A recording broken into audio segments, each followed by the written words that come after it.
নমস্কাৰ আপোনালোক সকলোকে পুনৰবাৰ আপোন নিউজৰ অন্য এটা ভিডিঅ'লৈ স্বাগতম জনাইছোঁ। আমাৰ অসমত এতিয়া প্ৰযোজ্য হ'ব UCC বিল অৰ্থাৎ ইউনিফৰ্ম চিভিল কোড এতিয়া আমাৰ অসমত প্ৰযোজ্য হ'ব। যোৱাকালি বিধানসভাত উত্থাপিত কৰিছে এই বিলখন আৰু এই বিলখন প্ৰযোজ্য হোৱাৰ পাছৰে পৰা আমাৰ অসমত কেইবাটাও নতুন নিয়ম হাল সলনি হ'ব। বহুখিনি কঠোৰ নিয়ম লাগু হ'ব সকলোৰে কাৰণে। আৰু এই নিয়মবিলাক সকলোৱে জানি থোৱাটো বহুতেই দৰকাৰ, নহ'লে কিন্তু আপোনালোকৰ সমস্যা আহি পৰিব। সৰু এটা ভুল কৰিব আৰু সেই ভুলৰ কিন্তু ক্ষমা নাথাকিব। বহুকেইটা নিয়ম এতিয়া চেঞ্জ হ'ব আমাৰ অসমত আৰু সেই নিয়মসমূহনো কি কি সেই সম্পৰ্কত আজিৰ এই ভিডিঅ'টোত মই আপোনালোকক জনাম। তো ভিডিঅ'টো প্ৰথমৰ পৰা শেষলৈকে চাই থাকিব। মই শ্ৰীপাঞ্জি গগৈ, আপোনালোকে চাই আছে আপোন নিউজ। আহক আৰম্ভ কৰোঁ আজিৰ ভিডিঅ'। আগবাইছোঁ আজিৰ খবৰটোৰ ফালে। খবৰটো দিয়াৰ আগতে আপোনালোক সকলোকে সৰুকৈ এটা অনুৰোধ, যদি খবৰকেইটা চাই ভাল পায় তেন্তে লাইক এটা কৰি থৈ যাব আৰু চেনেলটো যদি ছাবস্ক্ৰাইব কৰা নাই তেন্তে চেনেলটো ছাবস্ক্ৰাইব কৰি ল'ব, যাতে এনেধৰণৰ খবৰবিলাক আপোনালোকে এই চেনেলটোত চাই থাকিবলৈ পায়। আগবাঢ়িছোঁ আজিৰ প্ৰথমটো সলনি হ'ব লগা নিয়মৰ ফালে। যদি আপোনালোকে কিবা কাৰণত মিছা কথা কৈ মিছা প্ৰলোভন দি বিয়া কৰায় আৰু আপুনি যিখিনি প্ৰলোভন দিছিলে সেই প্ৰলোভনখিনি যদি মিছা বুলি প্ৰমাণিত হয়, তেতিয়া আপোনালোকক 7 বছৰ পৰ্যন্ত জেল দিব বুলি জনাইছে। ধৰি লওক আপুনি যেনিবা এজন হিন্দু ল'ৰা, আপুনি মুছলমান বুলি কৈ এগৰাকী মুছলমান যুৱতীক বিয়া কৰোৱালে, বা আপুনি এজন মুছলমান যুৱক, আপুনি নিজকে হিন্দু বুলি পৰিচয় দি এগৰাকী হিন্দু ছোৱালীক আপুনি বিয়া পাতিলে। তো এই ক্ষেত্ৰত আপোনালোকে 7 বছৰ পৰ্যন্ত জেলত যাব লাগিব। যদি আপোনালোকে সেই বেইমানিটো কৰে বা যদিহে আপোনালোকে সেই গাদ্দাৰিটো কৰে, তেনেহ'লে আপোনালোকে 7 বছৰ জেল যাব লাগিব বুলি জনাইছে। এই UCC বিলখন প্ৰযোজ্য হোৱাৰ পাছতেই আমাৰ অসমত এই নিয়মটো প্ৰযোজ্য হ'ব। আৰু ভাল হ'ব নে বেয়া হ'ব কমেণ্ট ছেকশ্যনত জনাবচোন।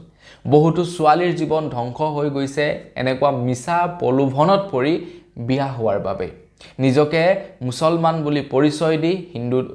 মুছলমান যুৱতীক বিয়া পাতে, নিজকে আপোনাৰ হিন্দু বুলি পৰিচয় দি হিন্দু যুৱতীক বিয়া পাতে। ফলত তেওঁলোকে পাছত গৈ গম পায় না তেওঁলোকে আহিব পাৰে না তেওঁলোকৰ লগত ভালদৰে থাকিব পাৰে। ছোৱালীজনীৰ জীৱন বৰবাদ হৈ যায়। তো সেই ক্ষেত্ৰত এতিয়াৰে পৰা 7 বছৰ পৰ্যন্ত জেল হ'ব যদিহে মিছা কথা কৈ বিয়া পাতে। আগবাইছোঁ ইয়াৰ পাছৰটো সলনি হ'ব লগা নিয়মৰ ফালে, আৰু এই নিয়মটো সলনি হ'ব বিয়াক লৈ। মানে বিয়াৰ ওপৰতেই কিছু নিয়ম সলনি কৰি দিছে হিন্দু মুছলিম সকলোৰে কাৰণে। তো যেনে ধৰি লওক এতিয়াৰে পৰা লিভ ইন ৰিলেশ্যনশ্বিপত থাকিবলৈ হ'লে কিছুমান নতুনকৈ গাইডলাইন মানি চলিব লাগিব আমাৰ অসম চৰকাৰৰ। তো সেই গাইডলাইনবিলাক যদি মানি নচলে তেনেহ'লে লিভ ইন ৰিলেশ্যনশ্বিপত থকা ল'ৰা ছোৱালীবিলাকৰ প্ৰব্লেম হ'ব। এতিয়া লিভ ইন ৰিলেশ্যনশ্বিপ বহুতে বুজি নাপাব পাৰে, মানে বিয়া নপতাকে ল'ৰা আৰু এগৰাকী ছোৱালীয়ে একেখন ঘৰতে থাকে, তেওঁলোকে হাজবেণ্ড ৱাইফৰ নিচিনাকৈ থাকে, তাৰপাছত তেওঁলোকে পাছলৈ গৈ বিয়া পাতে। তো সেই প্ৰক্ৰিয়াটোক লিভ ইন ৰিলেশ্যনশ্বিপ বুলি কোৱা হয় আৰু আমাৰ অসমত বৰ্তমান সময়ত খুবেই পপুলাৰ হৈছে। অসমৰ বাহিৰত এই বস্তুটো আগৰ পৰাই আছিলে। অৱশ্যে এই যিটো নেকি প্ৰথা বা এই যিটো নেকি এই ছিষ্টেমটো আমাৰ বা এই সংস্কৃতিটো আমাৰ ভাৰতৰ নহয়, এইটো সেই বিদেশৰ সংস্কৃতি। কিন্তু ল'ৰা ছোৱালীবিলাকে আজিকালি ভাল পাইছে, সেইটো নতুন প্ৰজন্মই একচেপ্ট কৰিছে। নতুন প্ৰজন্মই লিভ ইন ৰিলেশ্যনশ্বিপত আছে। তো লিভ ইন ৰিলেশ্যনশ্বিপৰ কিছু নিয়ম সাল সলনি কৰি দিছে। তাৰ লগে লগে এতিয়াৰে পৰা সকলোবিলাক জাতি ধৰ্মৰ বাবে বিবাহৰ নিয়ম একেখনেই কৰিছে। এতিয়াৰে পৰা ল'ৰাৰ 21 বছৰ হ'লেহে বিয়া পাতিব পাৰিব, ছোৱালীৰ 18 বছৰ হ'ব লাগিব। আগতে মুছলমান হিন্দু চবৰ কাৰণে বেলেগ বেলেগ আছিলে, কিন্তু এতিয়াৰে পৰা সকলোৰে কাৰণে সমান হৈ পৰিছে। তাৰ লগতে বিবাহৰ 60 দিন সম্পূৰ্ণ নোহোৱাৰ আগত বিবাহ পঞ্জীয়ন কৰিব লাগিব বুলি জনাইছে। কাজী পুৰোহিতে পৰিচালনা কৰিব পাৰিব বিবাহৰ পৰম্পৰা।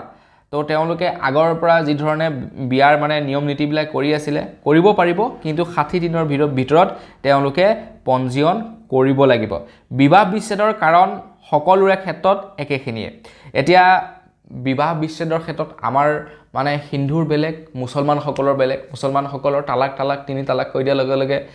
তেওঁলোকৰ বিবাহ বিচ্ছেদ হৈ যায়। আমাৰ হিন্দুসকলৰ অকণমান বেলেগ। গতিকে এই ভেদাভেদটো নহ'ব, মানে সকলোৰে কাৰণে চৰকাৰী নিয়ম থাকিব নীতিগত আইন থাকিব সেই প্ৰক্ৰিয়াৰ দ্বাৰা গৈ বিবাহ বিচ্ছেদ হ'ব লাগিব কোৰ্টত যাব লাগিব কেছ খেলিব লাগিব তাৰ পাছত কিয় মানে প্ৰপাৰ যুক্তি লাগিব কিয় বিবাহ বিচ্ছেদ বিচাৰিছে তো জাজে সেইটোক মানে এপ্ৰুভ কৰিব লাগিব তাৰ পাছতহে বিবাহ বিচ্ছেদ হ'ব তো বিবাহৰ ওপৰত এই কেইটা নতুনকৈ নিয়ম চেঞ্জ হ'ব ইউচিচিখন লাগু হোৱাৰ পাছত এতিয়া আপোনালোকে কওক যে কোনটো আপোনালোকে ভাল পাইছে কোনটো বেয়া পাইছে আগবাইছি ইয়াৰ পাছৰটো সলনি হ'ব লগা নিয়মৰ ফালে আৰু এই নিয়মটো সলনি হ'ব সম্পত্তিৰ ওপৰত খবৰ ওলাই পৰিছে যদিহে বিবাহ বিচ্ছেদ হোৱাৰ পাছত সন্তানৰ বয়স 5 বছৰতকৈ কম হয় তেনেহলে সন্তানটি মাকৰ সৈতে থাকিব আৰু সন্তানে দেউতাকৰ সম্পত্তিৰ সম্পূৰ্ণ অধিকাৰ লাভ কৰিব ল'ৰা আৰু ছোৱালীয়ে দেউতাকৰ সম্পত্তিৰ সমানে ভাগ পাব তাৰ লগতে লিভ ইন ৰিলেশনশ্বিপত থাকোতে যদি কাৰোবাৰ ল'ৰা ছোৱালী জন্ম হয় তেনেহলে সেই ল'ৰাটো বা ছোৱালীজনীয়ে সম্পূৰ্ণ দেউতাকৰ সম্পত্তিৰ ওপৰত অধিকাৰ লাভ কৰিব আৰু লিভ ইন ৰিলেশনশ্বিপত থাকোতে যদি ল'ৰা ছোৱালীৰ জন্ম হয় সেইটো বৈধ বুলি গণ্য কৰা হ'ব বুলি জনাইছে এতিয়া এই নিয়ম কেইটা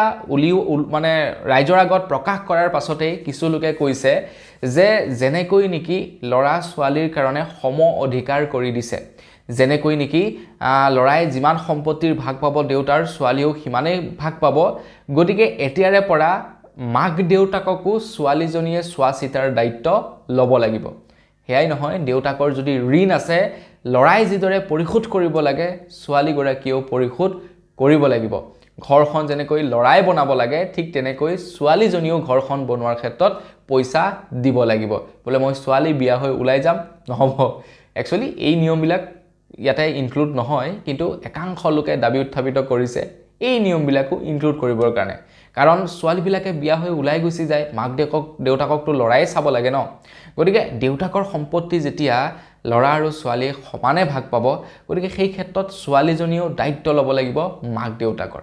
লৰাই যিমান খৰচা কৰিব সিমানেই খৰচা কৰিব লাগিব ছোৱালীজনীও এইটো কিন্তু বেয়া কথা কোৱা নাই আকৌ সম্পত্তিৰ আধাভাগ যদি ল'ব পাৰে মাক দেউতাকক চোৱা চিতাৰো দায়িত্ব ল'ব লাগিব মাক দেউতাকৰ যদি ঋণ আছে ধাৰ আছে হেয়াও সমানে সমানে পৰিশোধ কৰিব লাগিব ঘৰখন যিদৰে পুতেকক দৰকাৰ বুলি পুতেকেই বনায় ঘৰখন বনাবৰ কাৰণে ছোৱালীজনীও সহায় কৰিব লাগিব হয়নে নহয় কমেন্ট সেকশনত জনাব আগবাইছি ইয়াৰ পাছৰটো সলনি হ'ব লগা নিয়মৰ ফালে আৰু এই নিয়মটো সলনি হ'ব লিভ ইন ৰিলেশনশ্বিপত থকা লোকসকলৰ কাৰণে মানে সিম্পল অৰ্থত ক'বলৈ গ'লে বিয়া নপতাকৈ একেলগতে পতি-পত্নীৰ নিচিনাকৈ থকা প্ৰেমিক প্ৰেমিকাসকলৰ কাৰণে নিয়মটো এতিয়াৰে পৰা 1 মাহতকৈ বেছি পঞ্জীয়নৰ অবিহনে একেখন ঘৰতে লিভ ইন ৰিলেশনশ্বিপত থাকিব নোৱাৰিব চৰকাৰৰ ওচৰত পঞ্জীয়ন কৰিব লাগিব যে আমি বিয়া নপতাকৈ আমি একেখন ঘৰতে আছো তো তাৰ বাবে তেওঁলোকে চৰকাৰৰ ওচৰত পঞ্জীয়ন কৰিব লাগিব আৰু সেই পঞ্জীয়ন নকৰাকৈ যদি এমাহতকৈ বেছি থাকে সেইটো অবৈধ লিভ ইন ৰিলেশনশ্বিপ বুলি গণ্য কৰা হ'ব আৰু তাৰ লগতে যদিহে লিভ ইন ৰিলেশনশ্বিপত থাকি তেওঁলোকে নিৰ্দিষ্ট সময়ৰ ভিতৰত বিয়া নাপাতে তেনেহলে তেওঁলোকৰ ওপৰত ফাইন লগাব আৰু যদিহে তেওঁলোকে এমাহৰ ভিতৰত পঞ্জীয়ন নকৰে তেনেহলে তেওঁলোকে 10,000 টকাৰ জৰিমনা ভৰিব লাগিব ধৰি লওক মানে লিভ ইন ৰিলেশনশ্বিপটো হোৱাৰ লগে লগে বৈধ হৈ যোৱাৰ লগে লগে ইয়াৰ ওপৰত আইন আহি যোৱাৰ লগে লগে ল'ৰা ছোৱালীবিলাকে গাঁৱে ভূঞেও লিভ ইন ৰিলেশনশ্বিপত থাকিবলৈ আৰম্ভ কৰি দিব কিন্তু চৰকাৰে সেই বুলি খোলাকে এৰি দিব নোৱাৰে নহয় তো চৰকাৰে তাতে সেই কাৰণে নিয়ম এটা বনাই দিছে নিয়মটো হৈছে কি যে আপোনালোকে পঞ্জীয়ন কৰিব লাগিব আৰু তেতিয়া চৰকাৰে গম পাব যে হয় ইহঁতে লিভ ইন ৰিলেশনশ্বিপত আছে আপোনালোকে যেনিবা গুৱাহাটী মহানগৰীত একেলগতে লিভ ইন ৰিলেশনশ্বিপত থাকিবলৈ গৈছে বৰ্তমান সময়ত থাকিবলৈ গ'লে ভাড়া মালিকে আপোনালোকক ভাড়া ঘৰ নিদিব কিন্তু সাৰ্টিফিকেটখন যেতিয়া দেখাই দিব আপোনালোকক কি কৰিব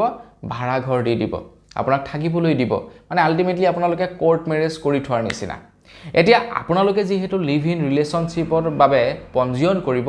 তেনে ক্ষেত্ৰত এটা সময়ও বান্ধি দিব আপোনালোকক নহলে আপোনালোকে এইজনীৰ লগত থাকিলে সেইজনী কতৰাই আকৌ নেক্সট টাইম বেলেগ এজনীৰ লগত থাকিব হেবিলাক কৰিব নহয় তো সেই কাৰণে এটা নিৰ্দিষ্ট সময় বান্ধি দিব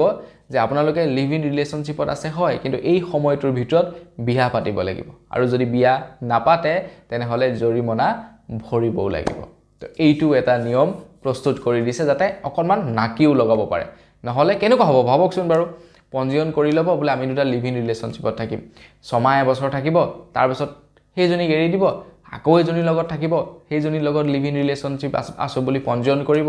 আকৌ সেইজনীক এৰি দিব মানে কি হ'ব এখন বজৰা হ'ব এখন তো সেই কাৰণে কি কৰিছে এটা মানে টুইষ্ট লগাই দিছে এটা নিৰ্দিষ্ট সময় থাকিব সেই সময়ৰ ভিতৰত আপোনালোকে বিয়া পাতিব লাগিব আৰু বিয়া যদি নাপাতে তেন্তে আইনগতভাৱে আপুনি এজন অপৰাধী আগবাইছে একেবাৰে শেষৰটো সলনি হ'ব লগা নিয়মৰ ফালে আৰু এই নিয়মটো ওলাই পৰিছে বাল্য বিবাহ আৰু বহু বিবাহৰ ওপৰত এতিয়াৰে পৰা এজনী পত্নী থকাৰ পাছত আৰু এজনী যদি ছোৱালীক বিয়া পাতি আনে তেনেহলে সেই ব্যক্তিজনক এতিয়া কাৰাদণ্ড দিয়া হ'ব বুলি জনাইছে আমাৰ অসমত এতিয়া সম্পূৰ্ণৰূপে মানে বহু বিবাহ বা দ্বিতীয় বিবাহ সম্পূৰ্ণৰূপে এতিয়া নিষিদ্ধ আমি এনে মুছলমান সমাজৰ মাজত দেখিবলৈ পাওঁ মুছলমানসকলৰ মতে তেওঁলোকৰ যি শৰীয়তৰ আইন আছে তেওঁলোকৰ সেই আইন অনুসৰি 3 গৰাকীকৈ বিয়া পাতিব পাৰে এজন ব্যক্তিয়ে যদি তেখেতে সমৰ্থ হয় এতিয়া অসম চৰকাৰৰ এই ইউচিচি আইনে কৈছে যে নহব এজনীয়ে বিয়া পাতিব লাগিব হিন্দুৱে হওক বা মুছলমানেই হওক এজনীয়ে বিয়া পাতিব লাগিব তাতকে বেছিকৈ বিয়া পাতিব নোৱাৰিব তাৰ লগতে লৰাৰ বয়স যদি 21 বছৰ হোৱা নাই বিয়া কৰাব নোৱাৰিব ছোৱালীৰ বয়স যদি 18 বছৰ হোৱা নাই তেনেহলে বিয়া দিব নোৱাৰিব যদি ছোৱালীয়ে 18 বছৰতকৈ তলত বিয়া হয় লৰাৰ 21 বছৰৰ তলত বিয়া হয় সেইটো বাল্য বিবাহ বুলি গণ্য কৰা হ'ব আৰু যিসকলে কৰোৱাব তেওঁলোক জেললৈ যাব লাগিব অৱশ্যে আমাৰ অসমত বাল্য বিবাহ এতিয়া নাইকিয়া হৈছে কিন্তু এতিয়া আইন আহি যাব আৰু আইন অহাৰ লগে লগে কেতিয়াবা কিবা কাৰণত যদি কেছ মুকৰ্দমা হয় ফচি যাব সবে ভালৰ পৰা তো বন্ধু বান্ধৱীসকল এই ইউচিচি বিলখন লাগু হোৱাৰ পাছতে এই নিয়মসমূহ আমাৰ অসমত সলনি হ'ব চেঞ্জ হ'ব তো আপোনালোকৰ কোনটো নিয়ম ভাল লাগিলে কোনটো বেয়া লাগিলে কমেন্ট সেকশনত জনাব সকলোৰে ভাল লগা বেয়া লগা বেলেগ বেলেগ থাকে সকলোৰে মানে মতামত বেলেগ বেলেগ থাকে সকলোৰে আদৰ্শ বেলেগ বেলেগ থাকে সকলোৰে নীতি বেলেগ বেলেগ থাকে গতিকে কমেন্ট সেকশনত জনাব আপোনাৰ কোনটো নিয়ম ভাল লাগিছে আৰু কোনটো বেয়া লাগিছে তো আজিৰ ভিডিও জনাবলগীয়া খবৰ ইমানটোৱে আছিল খবৰটো জানি কেনে পালে কমেন্ট সেকশনত জনাব যদি ভাল লাগিলে লাইক এটা কৰি থৈ যাব চেনেলটো সাবস্ক্ৰাইব কৰা নাই সাবস্ক্ৰাইবটো কৰি ল'ব পুনৰ এটা ভিডিও লগ পোৱাৰ খাতিৰে বিদায় মাগিছো ধন্যবাদ জয় অসম